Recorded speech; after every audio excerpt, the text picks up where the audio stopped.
ओम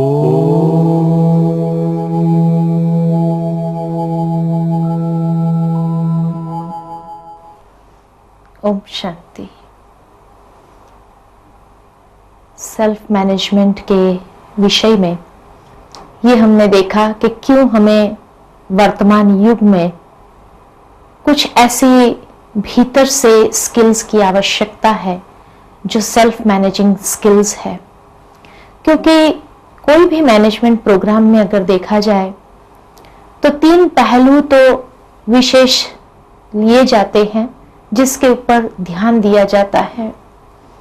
जैसे फिजिकल पहलू है जो हमारी कार्य क्षमता के साथ जुड़ा हुआ है, जिसमें स्ट्रेस मैनेजमेंट है, फिजिकल एक्सरसाइज है, सेफ्टी है, न्यूट्रिशन है, डाइट है। इन बातों को तो कवर कर लेते हैं जो डूइंग के साथ जुड़ा हुआ है। दूसरा पहलू है जो मेंटल पहलू है, जहां हमारी मानसिक क्षमताओं को डेवलप करने की बात है जो हमारी विचारधाराओं से जुड़ी हुई है। जैसे intellectual development programs, mind power, creativity, innovation, learning, studying, reading, इन सब बातों को भी ध्यान दिया जाता है डेवलप करने के लिए। तीसरा पहलू है जिसको कहते हैं सोशल पहलू, जहां हमारी भावनाएं जुड़ी हुई है और उसके लिए भी विशेष प्रोग्राम्स अरेंज किए जाते हैं। जैसे इमोशनल डेवलपमेंट प्रोग्राम्स है, साइकोलॉजिकल असेसमेंट प्रोग्राम्स है, क्वालिटी सर्कल्स, एक्सेट्रा एक्सेट्रा। तो ये 3 पहलू, मानसिक, शारीरिक एवं सामाजिक, 3 पहलू के ऊपर विशेष हर प्रोग्राम्स केंद्रित होते हैं।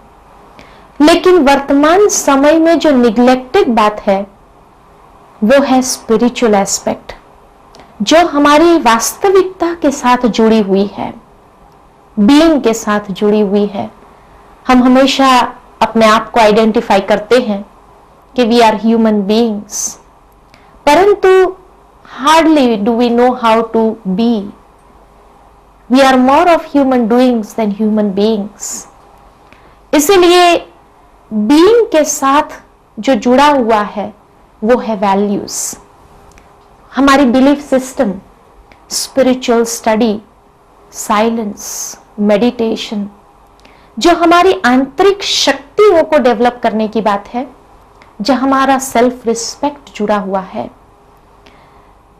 तो सेल्फ मैनेजमेंट विशेष स्पिरिचुअल एस्पेक्ट को ध्यान में रखते हुए सारी बातें हमें समझाता है कि वर्तमान समय में किस प्रकार हमारी वास्तविकताओं को हम बाहर ले आए और उसको प्रयोग में ले आए, उसको कार्य में ले आए। वैल्यू सेट हर एक के पास है ही है, लेकिन सिर्फ उसको टैप करने की आवश्यकता है, उसको बाहर ले आने की आवश्यकता है। क्योंकि आज की दुनिया में अगर देखें तो सबसे ज्यादा प्रॉब्लम जो है वो है ईगो प्रॉब्लम, अभिमान। When ego clashes, nothing can work. अच्छे से अच्छी मैनेजमेंट सिस्टम भी फेल हो जाती है। और इसीलिए व्यक्तिगत रूप से अगर देखा जाए तो कोई व्यक्ति बुरा नहीं है, कोई भी बात उसकी बुरी नहीं है, उसके पास हर प्रकार की क्षमता, योग्यता है। लेकिन जहां पर टीम वर्क आता है, इकट्ठा मिलकर काम करने की बात आती है, वहां पर ही मनुष्य का अहम टकराता है और इसीलिए वो अच्छी बातें भी बुरी बन जाती है। कैसे ये ईगो प्रॉब्लम को सॉल्व करे? क्योंकि उसके कारण ही ऑर्गेनाइजेशन कोलैप्स हो रही है, परिवार कोलैप्स हो रहे हैं, डिवाइड हो रहे हैं, क्योंकि ईगो क्लैश इतना ज्यादा हो गया है। अभिमान और स्वमान 2 बातें हैं। कई बार हमें पता ही नहीं चलता है कि अभिमान से हम बात कर रहे हैं या स्वमान में आकर के कह रहे हैं। उसकी परख क्या है? कैसे पता चले कि ये मेरा ईगो है जो बीच में आ रहा है, ये टकरा रहा है, ये सेल्फ रिस्पेक्ट है? कहने में तो हम कह देते हैं इतना तो हमारा सेल्फ रिस्पेक्ट होना ही चाहिए ना। सेल्फ रिस्पेक्ट के बिना हम कैसे जी सकते हैं? परंतु होता है अभिमान। तो अभिमान के लिए कोई लाइन ऑफ डिमार्केशन है कि जिसके माध्यम से हमें पता चले कि हाँ ये मेरा अभिमान है? कहेंगे कि हाँ, दूसरे हमें कह देंगे या बातचीत से पता चलता है, कई प्रकार की बातें आते हैं, लेकिन मुझे कैसे पता चले? हो सकता है कि लोग तो मेरे महिमा इसीलिए कर रहे हैं क्योंकि उसको मेरी जरूरत हो या मेरे से काम निकालना हो, लेकिन वो वास्तव में मेरे अहम को पोष रहे होते हैं, उसको पोषण दे रहे होते हैं। तो मुझे कैसे पता चले कि ये मेरा अभिमान है? अभिमान शब्द 2 शब्दों से बना हुआ है, अभि और मान। बड़े का अभिमान क्या होता है कि अभी अभी मेरी बात माननी चाहिए, और अगर मान ली जाए तब तो बहुत खुश हो जाते हैं, तब वो ईगो सेटिस्फाई हो जाता है। और अगर मान ली नहीं जाती है तो उस समय गुस्सा आता है, क्यों मेरी बात मान ली नहीं गई है? मेरी बात ही मानना चाहिए, मैं जैसा कहूं वैसे ही होना चाहिए। और छोटे का अभिमान क्या होता है कि अभी अभी मुझे मान मिलना चाहिए, या हम जो इतना करते हैं हमारी कदर होनी चाहिए। अब ये दोनों अभिमान टकराते हैं। बड़े कहते हैं मेरी बात माननी चाहिए, और छोटे कहते हैं हमें भी मान मिलना चाहिए। हम इतना करते हैं लेकिन कभी 2 शब्द एप्रिसिएशन के नहीं मिलते हैं, तो हमारी कदर क्या है? और इसलिए करने का मोटिवेशन उसके अंदर आता नहीं है। वो करने का मोटिवेशन जहां नहीं आता तो वो कार्य उसका ठीक नहीं हो पाता है। और यहां 2 अभिमान टकराते हैं। जैसे मिसाल के तौर पर आज घर में अगर जाते हैं, छोटा बच्चा होता है, माँ बेटे को कहती है कि बेटा डैडी आए हैं, पानी लेके आओ। वो इतना एंथुसियास्टिकली उठ करके अपना कार्य छोड़ करके पानी का ग्लास लेकर के आता है। उसने आपको पानी दिया और आपने उसको रिटर्न में थैंक यू नहीं कहा, माना अप्रिशिएट नहीं किया जो उसने पानी का ग्लास दिया आपको, तो क्या आप समझते हो कि दूसरे दिन वो पानी का ग्लास आपको फिर से मिल सकता है? नहीं मिल सकता है। अगर माँ कहेगी भी बेटे को कि बेटा पानी का ग्लास ले आओ, कहेगा मैं बिजी हूं, मुझे होमवर्क करना है।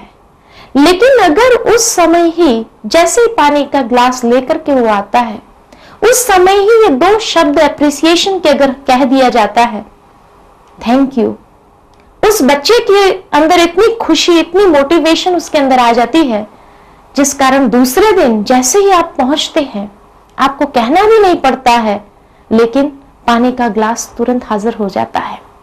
इसी प्रकार वर्क प्लेस में भी, कार्य क्षेत्र पर भी जो हमारे साथी है, जो कुछ भी करते हैं, उसके लिए अगर 2 शब्द भी उसको एप्रिसिएशन के मिल जाते हैं, उससे उसका ईगो बूस्ट हो जाता है, और वहां पर बिना कहे वो आगे आपको काम दे सकता है। लेकिन अगर हम एक्सपेक्टेशन रखते हैं कि मेरी बात माननी चाहिए, लेकिन उसको रिटर्न में एप्रिसिएशन के 2 शब्द नहीं कहे, तो वो बात दूसरे दिन और स्वरूप से आ सकती है, और यहां 2 ईगो क्लैश होने के बाद वो कोई भी कार्य ठीक से नहीं हो सकता है। तो इसलिए स्वमान और अभिमान में अंतर क्या है? स्वमान अर्थात सेल्फ वैल्यू, कि जब हम अपनी वैल्यू को अपने आप रिस्पेक्ट देते हैं, तभी हमें दूसरों से एक्सपेक्टेशन नहीं रहती है कि ये मेरी कदर करे या ये मुझे अप्रिशिएट करे, क्योंकि मुझे अपनी वैल्यू की पूरी कदर है। अगर मान लो कि मेरे अंदर कोई योग्यता है और उस योग्यता को मैं कार्य में लाती हूं और दूसरा उसको अप्रिशिएट नहीं करता, तो ये कमजोरी न पहचानने की किसकी है? मेरी कमजोरी है या उसकी कमजोरी है?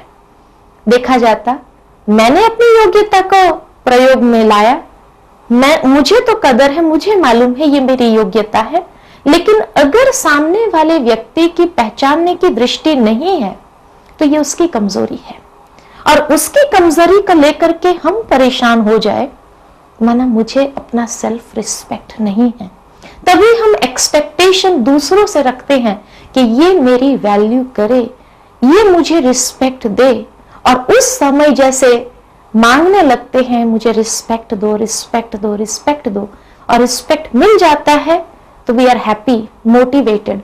रिस्पेक्ट नहीं मिलता है तो कंप्लीट डिमोटिवेशन हमारे अंदर आ जाता है और कोई कार्य नहीं हो पाता। तो सबसे बड़ा प्रॉब्लम आज की दुनिया के अंदर है ये ईगो प्रॉब्लम, और उसकी परखना यही सहज विधि है। और जब हम अपनी वैल्यू रखते हैं तो दिन प्रतिदिन वो योग्यता को इस प्रकार से बढ़ाते जाते हैं कि अगर भले उसकी पहचानने की दृष्टि नहीं, लेकिन जब सारी विश्व बोलने लगती है, सारा समाज बोलने लगता है, उस समय उसकी आंखें खुलती है कि मैंने उसको नहीं पहचाना, लेकिन उसकी तो महानता थी कि वो उसको प्रयोग में लाता ही गया, उसने अपनी योग्यता को छोड़ा नहीं। हम अक्सर करके क्या कर देते हैं कि अगर किसी ने मेरी योग्यता का कदर नहीं किया तो हम वो योग्यता का प्रयोग करना ही छोड़ देते हैं कि ठीक है हमें करना ही नहीं है, और इस प्रकार से छोड़ देते तो नुकसान किसको हुआ? मुझे हुआ या उसको हुआ? कमजोरी उसकी और नुकसान मुझे। तो इसलिए ये ईगो प्रॉब्लम को सॉल्व करने के लिए सेल्फ वैल्यू, सेल्फ रिस्पेक्ट उसको कहा जाता है। जहां ये सेल्फ एस्टीम आ जाता है तो वहां पर जो दूसरा प्रॉब्लम, नहीं तो ईगो के कारण, जहां लैक ऑफ सेल्फ एस्टीम है तो ईगो है, ईगो के कारण दूसरा प्रॉब्लम है लैक ऑफ पॉजिटिव एटीट्यूड। कितना भी कोशिश करे लेकिन वो सकारात्मक भावना, सकारात्मक मनोवृत्ति हम मेंटेन नहीं कर सकते हैं। छोटी छोटी बातों के लिए भी नेगेटिविटी अंदर में आ जाती है, नेगेटिव भावनाएं आ जाती है। छोटी बात है, नेगेटिव विचार आ जाता है और वो विचारों को हम कंट्रोल नहीं कर पाते हैं। उदाहरण के तौर पर मान लो कि घर में 15, 16, 17 साल का अगर बच्चा है, बाहर जब जाता है कहकर जाता है अपने माता पिता को कि शाम को 6 बजे हम घर लौट आएंगे। शाम को 6 बजा और बच्चा अगर घर में नहीं आया, 6:15 हुआ नहीं आया, समझदार तो वो है ही है, 6:30 हुआ नहीं आया, तो पहला विचार कौन सा आएगा? पॉजिटिव या नेगेटिव? अक्सर करके देखा जाता है नेगेटिव विचार आ जाते हैं।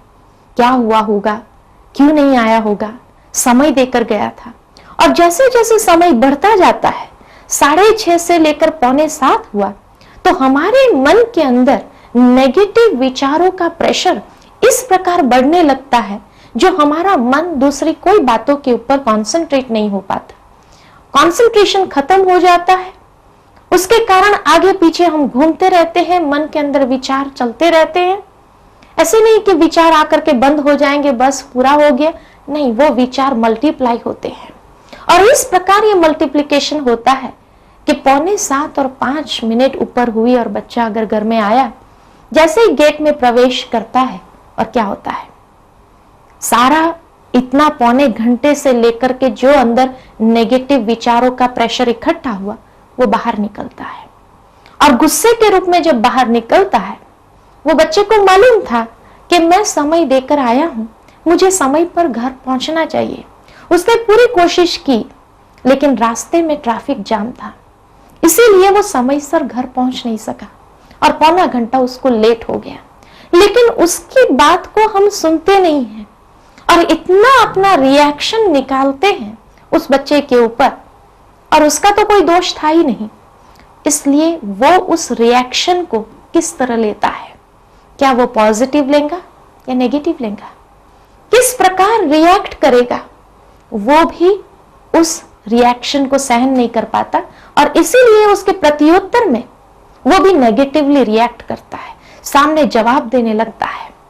और सामने जब जवाब देने लगता है तो और ये संघर्ष बढ़ जाता है। 1 घंटे के बाद हम उसकी बात को समझ पाते हैं कि क्यों वो लेट हुआ, फिर भी हम छोड़ते नहीं, फिर भी हम एक शब्द कहते हैं, आखिर कम से कम तुम टेलीफोन कर लेता था तो हमें शांति होती थी। भावनाएं गलत नहीं है, हमारी भावना उस बच्चे के प्रति अच्छी है, लेकिन तरीका गलत है, क्योंकि सेल्फ रिस्पेक्ट नहीं है, ईगो है। इस ईगो के कारण ये पॉजिटिव एटीट्यूड मेंटेन नहीं हो सका। उसके बाद मान लो कि रात्रि डिनर के समय एक टेबल पर बैठे हैं भोजन करने के लिए, और फिर हम कहते हैं अच्छा चलो जो हुआ सो हो गया, भूल जाओ। क्या ये एक शब्द से जो कुछ एक घंटे तक चला संघर्ष, क्या वो सब मेंडअप हो जाता है? वो मेंडअप नहीं होता है। और उसके बाद एक गैप बीच में आ जाती है जिसको कहते हैं अंडरस्टैंडिंग गैप या जेनरेशन गैप। और तब कई बार कई लोग कहते हैं क्या करें, आज की यंग जेनरेशन हमें नहीं समझती है और हम उनको नहीं समझ पाते हैं। लेकिन सबसे पहली बात अगर पूछे, क्या हम अपने आप को समझ पाते हैं? ये सब कुछ अगर हुआ तो क्यों हुआ? इसीलिए हुआ कि हमारा पॉजिटिव एटीट्यूड नहीं था, नेगेटिव विचारधारा हमारे मन के अंदर आ गई थी, और वो नेगेटिव विचार ने ये अंडरस्टैंडिंग गैप को क्रिएट कर दिया। दिन प्रतिदिन आप क्या समझते हैं, ये गैप बढ़ती जाएंगी या कम होती जाएंगी? दिन प्रतिदिन ये गैप बढ़ती जाती है, और जैसे जैसे ये गैप बढ़ती जाती है उसके बाद एक दिन आता है जब अलग होना पड़ता है। तो ईगो के कारण लैक ऑफ पॉजिटिव एटीट्यूड, और लैक ऑफ पॉजिटिव एटीट्यूड के कारण हम मिलकर के एक दूसरे के साथ चल नहीं सकते हैं, लैक ऑफ टीम वर्क, और उसके कारण एक दूसरे के विचारों के साथ अडॉप्ट नहीं हो सकते हैं। अडॉप्टेबिलिटी की कमी हो जाती है और वहां पर कम्युनिकेशन बंद हो जाता है, लैक ऑफ कम्युनिकेशन। बातचीत करना बंद कर देते हैं, और जब बातचीत करना बंद कर देते हैं मोटिवेशन खत्म हो जाता है, और मोटिवेशन खत्म हुआ तो फ्यूचर विजन, जो हमारी भविष्य बातें हैं, सपने हैं, वो भी अफेक्टेड हो जाते हैं कि वो सपने कभी पूरे नहीं हो पाते हैं। इसीलिए रूट कॉज कहां है? ईगो, और उसके कारण सब कुछ डिस्टर्ब हो जाता है। ये एसएमएल का, सेल्फ मैनेजमेंट का एम, लक्ष्य यही है कि जो हमारे भीतर की मैकेनिज्म डिस्टर्ब हो जाती है, विचारधारा से लेकर के भावना, भावना से लेकर के वाणी, वाणी से लेकर कर्म, बिहेवियर, व्यवहार, सब कुछ डिस्टर्ब हो जाता है। तो सबसे पहला लक्ष्य है to learn how to have more control on your own thoughts, feelings and behaviour. दूसरा है कि जिसके कारण you can become a better leader through better self understanding and practical application of spiritual knowledge and its principles, जिसके माध्यम से you can take up more responsibility of your own life and stop blaming others. अक्सर करके हम दूसरों को blame करना शुरू कर देते हैं कि ये व्यक्ति रिस्पॉन्सिबल है ये परिस्थिति क्रिएट करने के लिए, या ये परिस्थिति रिस्पॉन्सिबल है मेरी भावनाओं को डिस्टर्ब करने के लिए, या मुझ में टेंशन उत्पन्न करने के लिए। माना हमारी अंगुली दूसरों के तरफ चली जाती है कि ये रिस्पॉन्सिबल है या वो रिस्पॉन्सिबल है मेरी लाइफ को डिस्टर्ब करने के लिए। सेल्फ मैनेजमेंट हमें ये बताता है कोई रिस्पॉन्सिबल नहीं है, you are responsible for your own life and you can not blame others. हम ब्लेम क्यों करते हैं? क्योंकि बचपन से हमें यही संस्कार मिले हैं, बचपन से लेकर हमारी वही आदत बन पड़ी है। एक बच्चा जब छोटा होता है, 1.5 साल का होता है, चलना आरंभ करता है, जैसे ही चलना सीखना शुरू करता है, कुछ चीज को पकड़ते हुए वो खड़ा होता है, और अनायास वो चीज केपेबल नहीं थी या बैलेंस में नहीं थी, वो गिर जाता है, रोने लगता है। और जिस वक्त रोने लगता है, माँ एकदम दौड़ करके आती है और कहती है नहीं बेटा, तेरा दोष नहीं था, तुम्हारा कोई दोष नहीं, ये पत्थर का दोष था या ये चीज का दोष था। और ऐसे करके उसको ये कहती है कि ये दोष इसका था, और बच्चा भी ये समझ करके कि हाँ मेरे पर से दोष टल गया, और इसीलिए उसने रोना चालू किया। आप देखेंगे कि बच्चा जब गिर जाता है तो उसकी आंखों से पानी इतना जल्दी नहीं निकलता है, लेकिन रोना चालू करता है अपना प्रोटेक्शन, कि अभी नहीं तो मुझे डांट पड़ेगी कि तुम चलने क्यों गया था अगर तुमको आता नहीं था तो। इसीलिए वो अपना प्रोटेक्शन के लिए रोना चालू कर देता है, और उसमें मां पिघल जाती है और पिघल जाती और कह देती कि नहीं नहीं तेरा दोष नहीं, तुम तो बहुत अच्छा हो, तुम बहुत ठीक हो, लेकिन ये चीज का दोष था जिसके कारण तुम गिर गया या जिसके कारण तुम्हारे रास्ते में बाधा आ गई। तो ऐसे करके जब ये दोष दूसरों पर डाल देती है माँ, बच्चा भी शांत हो जाता है कि चलो मेरे से दोष टल गया। तो उस समय से ये संस्कार हमें मिले हुए हैं कि दोष दूसरों पर डाल दो, और वही आज दिन तक हम करते आए हैं। दोष हमेशा दूसरों पर डालते गए कि मैं रिस्पॉन्सिबल नहीं, फलाना रिस्पॉन्सिबल है, परिस्थिति रिस्पॉन्सिबल है, व्यक्ति रिस्पॉन्सिबल है। और इसीलिए चौथी बात है to take up more personal responsibility of your own state of mind and emotions, क्योंकि सबसे अधिक यही डिस्टर्ब होते हैं। और अगर इसकी रिस्पॉन्सिबिलिटी हम नहीं उठाएंगे तो कौन उठाएगा, कि जिसके माध्यम से to learn how to communicate better with people at a deeper level, heart to heart level. अधिकतर ईगो के कारण हम head to head level communication करते हैं, and so that we are able to manage major life changes.